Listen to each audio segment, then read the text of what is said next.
মুসলমান বলেন দয়ার নবী মায়ার নবী গো আপনি নবী আমার জীবনের জীবন। জোরে বলুন সুবহানাল্লাহ সুবহানাল্লাহ সুবহানাল্লাহ। দয়ার নবী মায়ার নবী গো আপনি নবী আমার জীবনের জীবন। আপনি নবী আমার জীবন সাথী অন্ধকার কবরের বাতি। আপনি নবী আমার জীবন সাথী অন্ধকার কবরের বাতি। আপনি নবী আমার নির্দুনিয়ার দান ও রাহমাতাল লিল আলামিন। আমরা উম্মতে নবী দয়ার নবী মায়ার নবী গো আপনি নবী আমার জীবনের জীবন। আপনি নবী আমার জীবন সাথী অন্ধকার কবরের বাতি। আপনি নবী আমার নির্দুনিয়ার দান। এই বেরাদার মুসলমান আজকে পৃথিবীর মধ্যে সুবহানাল্লাহ সুবহানাল্লাহ রব্বুল আলামিন পরওয়ারদিগার আলম যোগ্য বাপের যোগ্য বেটা এই জায়গাতে ছিল 300 টাকা এই পবিত্র মসজিদের মধ্যে দান করে গেল। যে আশাতে যে নিয়তে করেছে দান মোদের দান কবুল করো পাক সুবহান। আমিন আমিন আল্লাহ আমিন আমিন। মোদের দোয়া কবুল করেন পাক রব্বুল আলামিন। ও বেরাদার মুসলমান আজকে দুনিয়ার মধ্যে যে আমরা দুনিয়ার মধ্যে আজকে আমরা আছি বেরাদার মুসলমান দুনিয়ার মধ্যে যতদিন ধরে বেঁচে থাকবো গো মুসলমান দুনিয়ার মধ্যে আইসো আরাম করে গেলাম। দুনিয়ার বুক থেকে বিদায় নিয়ে অন্ধকার কবর যেদিন চলে যাব আল্লাহ পাক রব্বুল আলামিন পরওয়ারদিগার আলম এমন একজন জায়গার মধ্যে বসে আছেন আল্লাহ নিরাকার তার কোনো আকার নেই। এই বিশ্বের মুসলমান আজকে নামাজ পড়ি না রোজা করে না দান খয়রাত কিছুই করি না। দুনিয়ার বুক থেকে যখন বিদায় নিয়ে অন্ধকার কবরের মধ্যে চলে যাব রে মুসলমান তখন বুঝতে পারবেন যে আল্লাহ দুনিয়ার মধ্যে যতদিন হায়াতে তাইয়্যিবা দিয়েছিল যতদিন হায়াত জিন্দেগির মধ্যে বেঁচে ছিলাম আল্লাহ পাক রব্বুল আলামিন ইবাদতগুলো কেন করতে পারেনি। আল্লাহ পাক রব্বুল আলামিন বিভিন্ন ধরনের আযাবের ব্যবস্থা কবরের মধ্যে আল্লাহ পাক রব্বুল আলামিন আমাদের জন্য করে রেখেছেন। এই বেরাদার মুসলমান একটু সংযত হতে হবে। আল্লাহ পাক রব্বুল আলামিনের ইবাদতের দিকে অগ্রসর হতে হবে। আল্লাহ পাক রব্বুল আলামিনের ইবাদতের দিকে যদি অগ্রসর না হতে পারি কবরের মধ্যে যখন যাব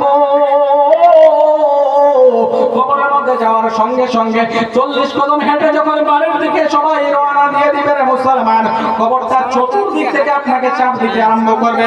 আপনার ডান দিকের হাড় মাংসগুলো আপনার ডান দিকের হাড়গুলো ভেঙে বাম দিকের হাড় মাংসের সঙ্গে বেঁধে যাবে।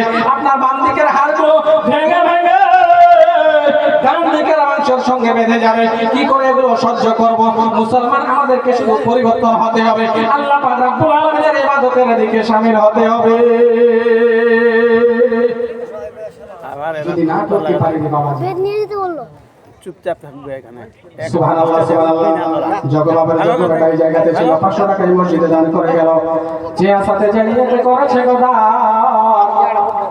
তিনার দানকে কবুল করো পাক সুবহান। আমিন আমিন আল্লাহ আমিন আমিন।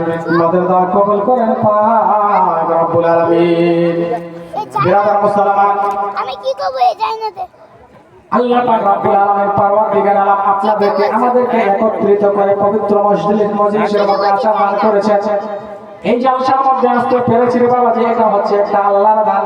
আল্লাহ পাক রব্বুল আলামিন যদি না চান এই জায়গার মধ্যে আমরা আসতে পারতাম না, ইবাদত বান্দেগিগুলো করতে পারতাম না। আল্লাহ পাক রব্বুল আলামিন আমাদের ব্রেনের মধ্যে এমন একটা চিপস লাগিয়ে দিয়েছে, আমাদের মাথার মধ্যে এমন একটা চিপস লাগিয়ে দিয়েছে সেই ব্রেনটা সেই চিপসের মধ্যে যত লোড করবেন কোনোদিন আপনাকে লোড মানে ফুল চিপস হবে না, কোনোদিনের জন্য ফুল মেমোরি আপনার হবে না। আল্লাহ পাক রব্বুল আলামিন এত সুন্দর চেহারা দান করেছে, এত কিছু আল্লাহ পাক রব্বুল আলামিন আমাদেরকে দান করেছে, তবু মুসলমান আল্লাহর ইবাদতগুলো করি না।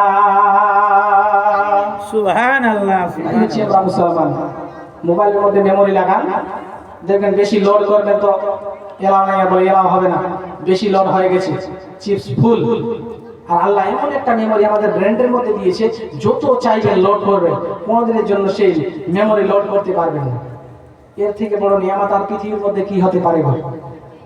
যাদের ব্রেন কাজ করে না দেখবেন পাগল হয়ে গেছে, নামাজের এত গুরুত্বপূর্ণ আল্লাহ পাক রব্বুল আলামিন দিয়েছে যে নামাজ এমন একটি প্রকার ইবাদত, যখন কিয়ামত ময়দান কিয়ামত ঘটে যাবে, দুনিয়া শেষ হয়ে যাবে, তো আল্লাহ পাক রব্বুল আলামিন কিয়ামতের ময়দানে, হাশরের ময়দানে সর্বপ্রথম যদি প্রশ্ন করে, তো আমাদের নামাজেরই প্রশ্ন করবে।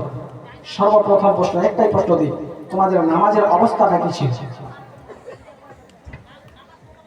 এ ব্যতীত পর প্রশ্ন করবে না, সর্বপ্রথম প্রশ্ন এটাই হবে বাবাজি।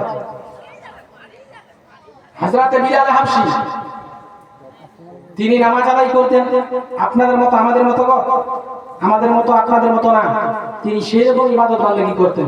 হযরতে বিলাল হাবশী নফল ইবাদত করেছিলেন, ফরজগুলো নয়, সুন্নতগুলো নয়। এগুলো সুন্নত ফরজ বাদ দিলাম, সুন্নাতটা হচ্ছে নবীর, ফরজটা হচ্ছে আল্লাহর। আর সে নফল ইবাদত করেছেন নিজের জন্য, নফল ইবাদতটা হচ্ছে নিজের জন্য। আমার নবী তো জাহানের বাদশা সাল্লাল্লাহু তাআলা আলাইহি ওয়াসাল্লাম, আল্লাহ পাক রব্বুল আলামিন পরওয়ারদিগার আলম আমার নবীকে সৃষ্টি করার পরে নিজের নূর দ্বারা নবীকে সৃষ্টি করলেন। নবীকে সৃষ্টি করার পরে আরশে আল্লাহর মধ্যে আমার নবীকে রেখে দিলেন। আমার নবী জান্নাতের মধ্যে রয়ে, আমার নবীকে জান্নাতের মধ্যে রেখে দিলেন রে বাবা। নবী জান্নাতের মধ্যে রয়ে গেছেন, হযরতে পৃথিবীর মধ্যে আমার নবী সাল্লাল্লাহু তাআলা আলাইহি ওয়াসাল্লাম হযরতে বিলাল হাবশী পৃথিবীর মধ্যে নফল ইবাদত করেছিলেন। নবী যখন জান্নাতের মধ্যে আছেন, আমার নবী জান্নাতের মধ্যে আরাম করতেছেন। সুবহানাল্লাহ, সুবহানাল্লাহ রাব্বুল আলামিন। একটা ছোট বাচ্চা রাব্বুল আলামিন 100 টাকা পবিত্র